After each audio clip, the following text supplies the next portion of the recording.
start. So, okay, then very nice play from Secret. So the reason that they bring Ice over here is just so that they can zone Insania, so Yapster can get the side pull off. Very nice. Spot lane, a little bit of a damage drain, but not much kill threat currently. Just really for last hitting there with that damage. Yeah, again, we're seeing just a very calm start to the game. Everybody knows, you know, exactly what they need to be working towards.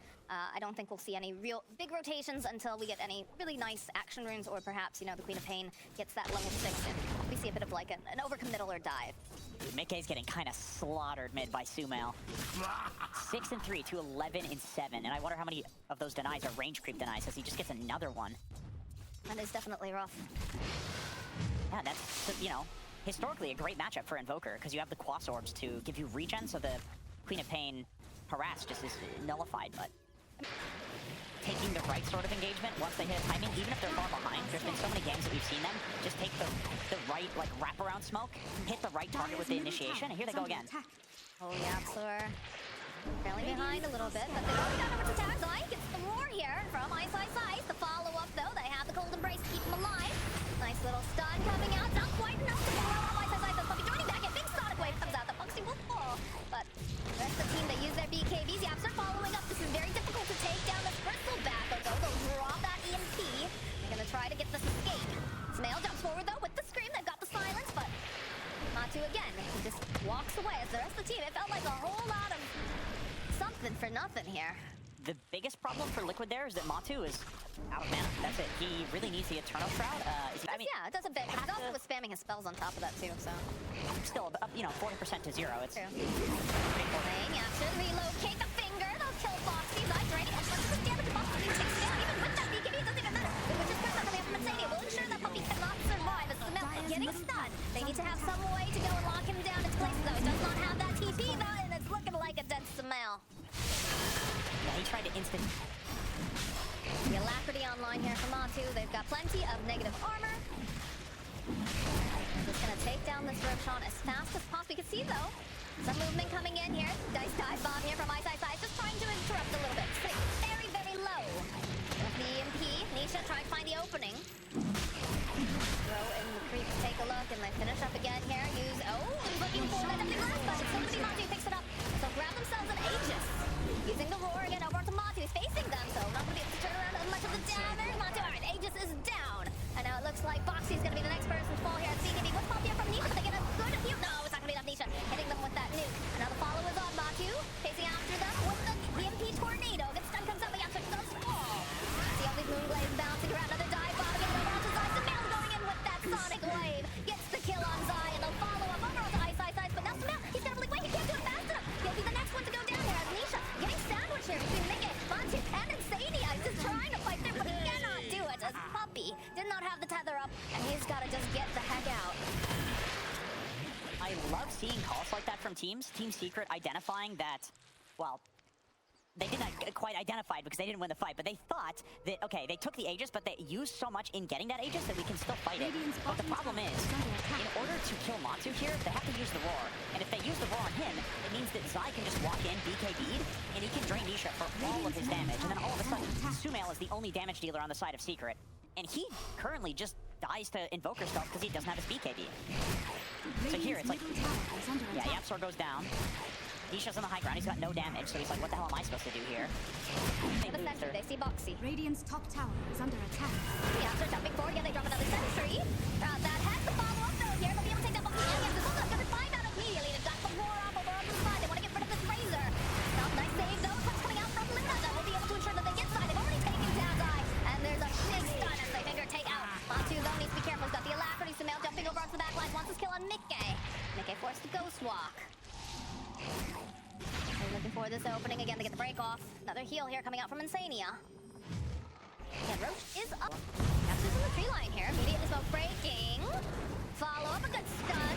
So immediately starts poking away. So there is no line. Does have buyback though. Let's get back to the fight. And there's the break again coming out here from Nisha's eye though, following up with that last kill. It's hard for them to get in here though. He is starting to get kited quite a bit. Another save here coming out from the Wyvern. Just gonna bring Matu back up to help get out some of those Splinter Blasts. Matu's ready for round 2. Continues to throw out all that. Doesn't quite have those full 9 warpaths. That's what he's working on. It's gonna just focus down over onto the buildings as Nisha again gets the break off. So he's gotta be very, very careful. Another heal coming out to play.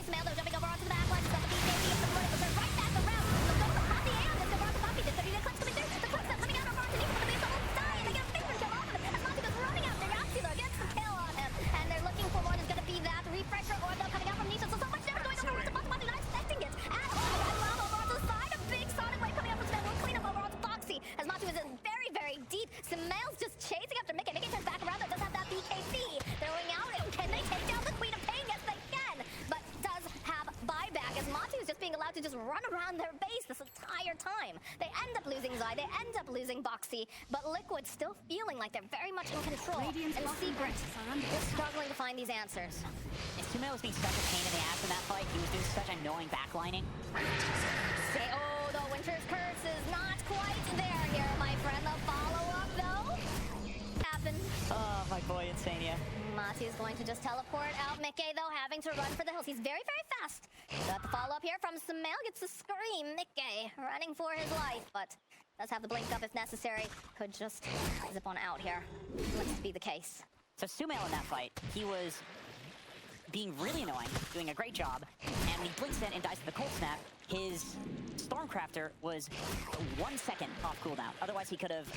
How much gold Nisha has? He's getting a rapier. He's Yeah, going, there's no way you don't get it at this point, right?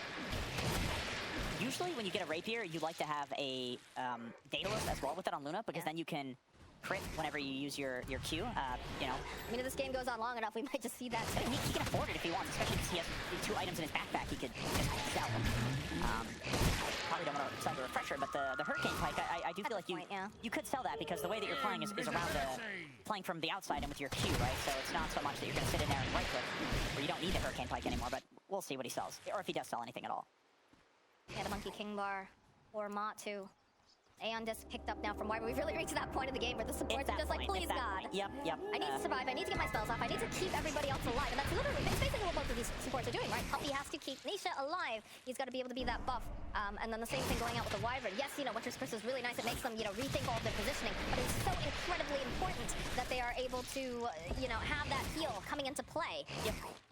And it's important to note that at this point, we are certainly at the point where the Rex doesn't matter very much, if at all.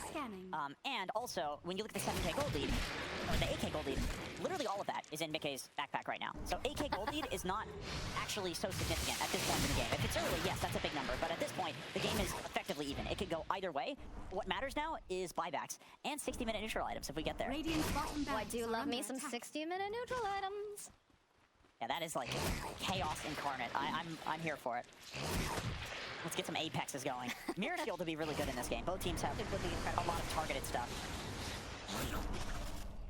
I feel like Zai is melting in all of these fights. And I don't know what he needs to protect from that, because he has the Shivas, so he should be physically very tanky. Refresher BKB. All right, moment of truth here. Nisha has the rapier. They know Matu's been hunting over here. They've got those hawks. They've got the vision. They're dancing around. They're trying to see who else is in the area. How do you approach this fight, Secret? How do you ensure that you get this kill on Matu and you keep the rapier on your Luna? And Liquid, they're just camping a high ground once again. Both of these teams so disciplined throughout the entirety of this game. Just staying in their zone. They know that if Secret walks up that high ground, they have the advantage. So Secret's not doing it, Liquid's not budging either. Okay, they'll reveal themselves over in the mid lane. Trying to bait, perhaps. Matu, not taking it, though, as they do have creeps pushing into their base again over on the side of Secret. Yeah, in these stalemates, this is where the creeps definitely come in handy. Creeps in base. You do have an IO on the side of Team Secret, so there's always the relocate. However, I do think that it is getting to the point that Nisha probably wants to be in the fight already rather than relocating in. Very dangerous to take a Luna and just shove her in the fight somewhere, you know, that... It's too easy to reset. It's too easy to, like, you know, see that it's telegraphed and then get prepared. Yeah, get out, or you prepare or surrounding the... Yeah, sir. A shot that starts the war, but, okay, Matu's already popped that BKB. He's hunting for Yapster over here. It is just a false start. They wanted to punish them for jumping over on their support, but Secret backing off again. Another sacred relic. Oh, they're getting ready for the second rapier. Okay, so he wants both buyback and rapier. The Hex, though, over here on Ice. I think this does so much damage. Okay, Io buys a little bit more time, drags him over to the side. Again, it just feels like the two of them are just so gun-shy to get into this fight without having some sort of advantage, right? Whether it's numbers, whether it's an item. High ground, fighting on a ward, yeah, something like that. All right, there it is. There's the Roche.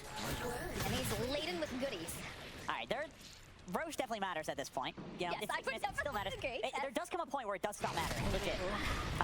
Who is your Ags carrier on both sides if you get a Roche on? see, not so good on I think it's Voker. Voker could be a good candidate, right? The only thing is there's not that much to set up for the Cataclysm. I mean, but they're just standing there and fighting. You gotta get in that pit, though. They gotta get in there fast. The Sunstrike coming in. They know they're over there. Monty trying to get in position. Poppy, can he jump in here from Monty? Because Rondo coming up from my side. But again, they have that beacon. It's a sonic wave. They're pushing back. A good save coming out. Again, if the Eclipse goes off, they'll be able to go and find Eyesight. They're taking out Poppy and take down Matu. And they're gonna go right back in the buyback. Poppy will get clicked down. As they'll search for the opening finger over the backline. Over to Mickey. Mickey using his BKB, but they still have their eye up here on the limb. They'll pop the Aegis. They're gonna go in again. Matu's here. They need to get that eye over to Nisha. Nisha going for the refresher, but they have the Abyssal Blade. They got them down. And Nisha, he falls. It's a 10 times kill streak taken down. He does have the buyback. And now they go in again. The Sonic Wave coming out. Yes, I think another rapier. Right in. Yes, he saved the other rapier from earlier. Now with Foxy going forward. That's by Carapace. And City going right back in. They want to kill Puppy. Doesn't look like Puppy has any sort of options really left over here. And now Smell gets hexed out. They have the damage. They'll take down Smell. Nisha with the second rapier. Yes, he bought the component earlier.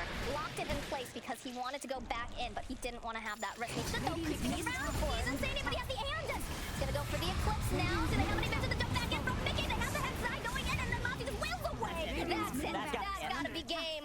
Good God, Team Secret making them work for it, but Team Liquid is so incredibly patient. It's hard to think that at the start of that game, Secret was pretty far ahead. Like, they were snowballing quite hard. And you just hit this Ags timing from Liquid, once again, just showing how confident they are in the timings of their draft. And the way that they play